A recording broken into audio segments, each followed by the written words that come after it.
The wind that sweeps across the savannas of Burkina Faso carries with it the high-pitched drone of the Anopheles gambiae, a sound that has heralded death for human beings for millennia. This tiny, fragile creature, arguably the deadliest animal in history, serves as the vector for Plasmodium falciparum, the parasite responsible for malaria. It is here in the interplay between the insect, the parasite, and the human host that the rise of the edit faces its most consequential ecological test. While the laboratories of the West focus on the personalized curing of the individual, the researchers involved in the Target Malaria Consortium are looking at the horizon, contemplating an intervention that operates on the scale of a landscape. They are building a gene drive, a construct that defies the Mendelian laws of inheritance which have governed sexual reproduction since the dawn of complex life. Before we go further, if you enjoy slow, quiet explanations, subscribing makes it easier to find chill science next time. In the standard arithmetic of nature, a gene has a 50% chance of being passed from parent to offspring. It is a coin toss. This probability ensures that genetic changes spread slowly, if at all, through a population, constantly diluted by the wild-type genes of mates. A gene drive, however, weights the coin. It is a selfish genetic element, a molecular machine that ensures its own inheritance with near-total certainty. The mechanism relies on the homing ability of CRISPR. When a mosquito carrying the gene drive mates with a wild mosquito, the offspring inherits one copy of the drive from the engineered parent and one wild-type copy from the wild parent. In the fertilized egg, the CRISPR machinery encoded within the drive wakes up. It synthesizes the Cas9 protein and a guide RNA that targets the wild-type sequence on the opposite chromosome. The Cas9 cuts the wild chromosome. The cell detecting the break looks for a template to repair the damage and finds the only one available, the chromosome carrying the gene drive. It copies the drive into the break. Suddenly, the offspring has two copies of the drive. The coin has landed on heads and the tail's side has been overwritten. When this offspring matures and mates, it will pass the drive to all of its children, who will undergo the same conversion process. The mathematics of this are explosive. Even if released in small numbers, the drive can sweep through a population in a handful of generations, spreading like a genetic fire until virtually every individual carries the modification. The specific drive designed by researchers at Imperial College London targets a gene called double sex, which controls the sexual differentiation of the mosquito. The edit is designed to be recessive. Females who inherit two copies of the broken double sex gene are rendered sterile, unable to bite or lay eggs. As the drive spreads, the number of fertile females plummets. The population crashes. The hum of the savannah quiets. This is the promise of suppression drives, the deliberate, engineered extinction of a disease vector. In the contained safety of high-security laboratories in Terni, Italy, these mosquitoes have already decimated caged populations. But the leap from the cage to the wild is a threshold of immense gravity. Once released, a gene drive is theoretically self-sustaining. It does not recognize borders. A mosquito released in Burkina Faso can fly to Mali, to Ghana, carrying its genetic payload. It raises profound questions of consent.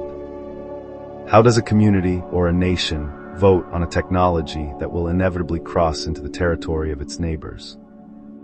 Who speaks for the ecosystem? While Anopheles gambiae is a scourge to humanity, it is also a source of food for birds, bats, and fish. It is a pollinator for certain plants.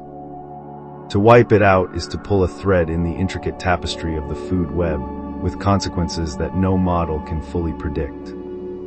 The science of the edit has thus brought us to a point where we must weigh the certainty of malaria's toll, hundreds of thousands of children dying annually, against the uncertainty of ecological engineering.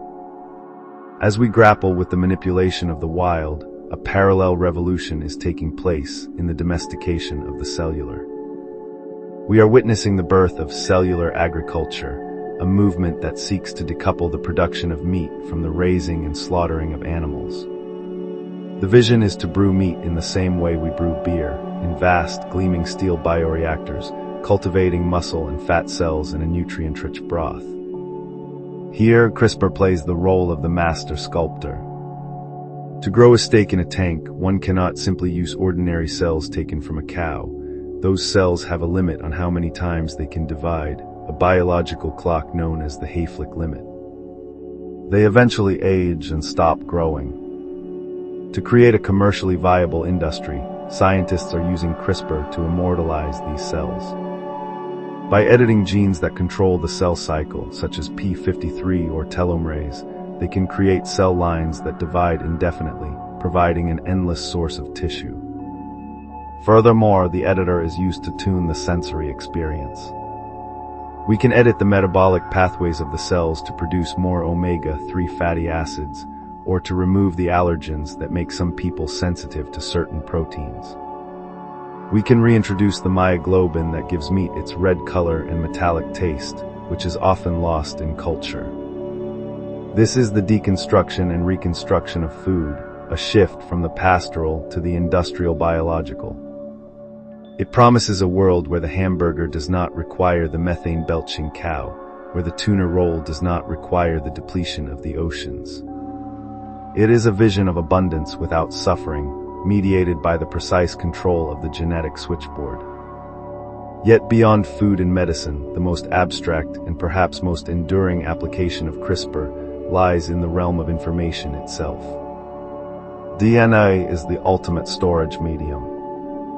It is hyperdense, stable for millennia, and requires no energy to maintain once synthesized. A single gram of DNA can theoretically store 215 petabytes of data, enough to hold all the movies ever made, with room to spare. For years, scientists have been encoding digital files, Shakespeare's sonnets, Martin Luther King Jr.'s I Have a Dream speech, deep learning algorithms into the A, C, G, and T of synthetic DNA. But writing this DNA chemically, base by base, is slow and expensive. Nature, however, has a writer that is fast, cheap, and precise, the CRISPR integrase. In the bacterial immune system, the proteins Cas1 and Cas2 are responsible for grabbing pieces of viral DNA and inserting them into the CRISPR array as new spacers. They are the archivists. Researchers at Harvard, led by Seth Shipman and George Church, realized that they could hijack this acquisition machinery to create a DNA ticker tape. By feeding a population of bacteria a sequence of synthetic DNA strands that encoded the frames of a movie, specifically, the famous motion picture of a galloping horse by Edward Muybridge, they tricked the Cas1-Cas2 complex into grabbing these frames and filing them into the bacterial genome in chronological order.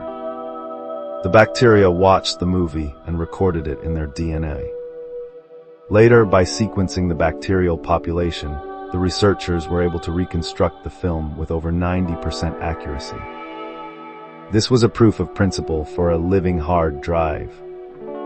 It suggests a future where cells act as environmental sensors, using their CRISPR machinery to continuously sample and record their surroundings.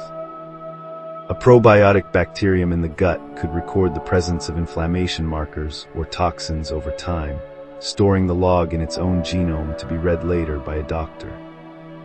A sentinel plant in a forest could record the chemical signature of a fungal invasion days before the visible blight appears. It transforms the biological world into a vast, distributed network of recording devices, writing the history of their own experience into the physical substance of their heredity. This merging of the biological and the digital culminates in the ambitious project to build a synthetic cell from the bottom up. We are moving past the point of modifying existing organisms. We are approaching the era of the build.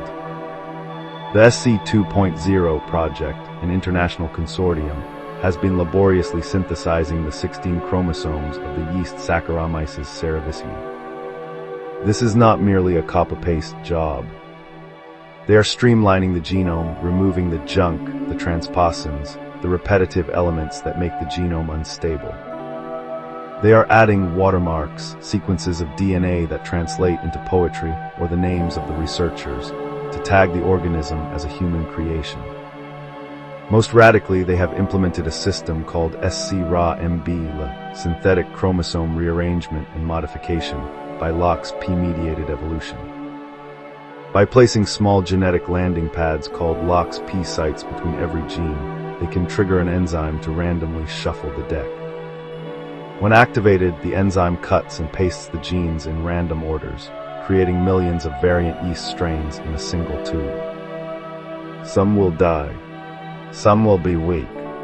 But some might possess extraordinary properties, the ability to survive high temperatures or to produce ethanol at record speeds.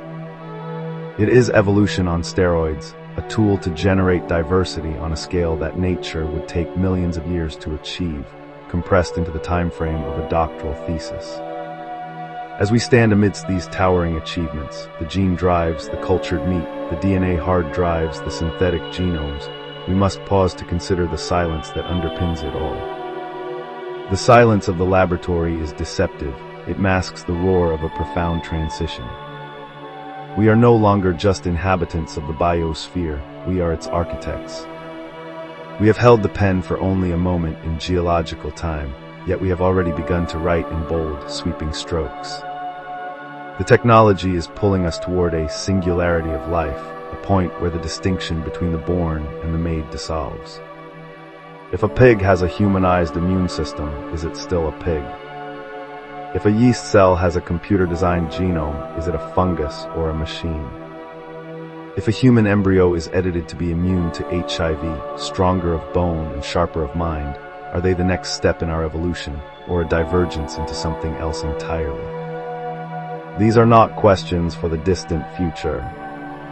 The children of the CRISPR revolution are already walking among us. The crops are in the fields. The trials are open. The narrative of the rise of the edit is not a straight line. It is a branching tree, much like the evolutionary phylogeny it seeks to master. One branch reaches toward the alleviation of human suffering, touching the bedside of the sickle cell patient and the blind. Another branch reaches toward the stewardship of the earth, promising to heal the climate and restore the lost diversity of the wild. A third branch reaches into the abstract, turning life into a medium for computation and storage.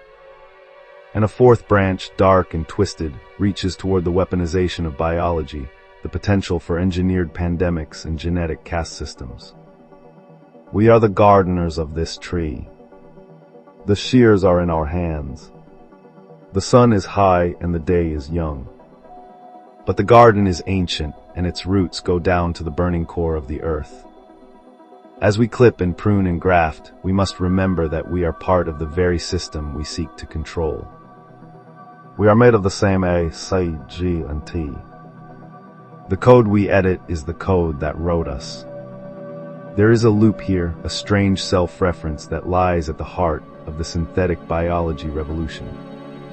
It is the universe waking up to understand itself, and then, finding the understanding insufficient, deciding to change itself.